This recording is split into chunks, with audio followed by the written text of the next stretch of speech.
রাখি সুস্থ হয়ে উঠবে তাড়াতাড়ি।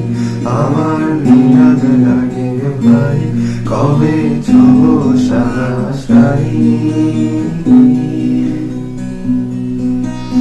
আমায় নিয়ে আর ভেবো না আরাম প্রিয়, মনে স্বস্তি যেন শুধুই ফুর্তি মেঘ।